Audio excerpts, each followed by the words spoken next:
පොලිසියෙන් අල්ලලා ඉරේ දානවලු. කවුද චූටි බේබට එහෙම එකක් කිව්වේ?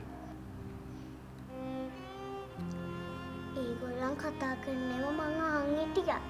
එතකොට ඉතින් ඒගොල්ලන් මට කොහොමත් නෑනේ. නෑ චූටි බේබි බය නැතුව ඉන්නකෝ. චූටි බේබිට ඒගොල්ලොත් ඉන්නවා මේ රාමුසියත් ඉන්නවනේ. මම ලොකු වෙනකම්ම ඔව් චූටි බේබි ලොකු වෙනකම්ම මාත් ඉන්නවා. වයසට ගියාම මිනිස්සු මැරෙනවලු.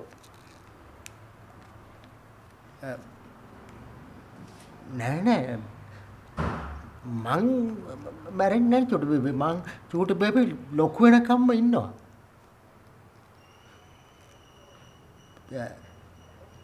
චූටි බේබි ලොකු වුණාන් පස්සේ මේ සීයා තව වයසට යනවනේ. එතකොට චූටි බේබි රාමුසියා බලා ගන්නවද? මම ලොකු වෙලා වට්ටක්ක කඩයක් දාලා දෙනවා. ඒකේ වට්ටක්ක මුදලාලි ඔයා. මං ගොඩක් ආදරේ රාමුසී ඔයාට.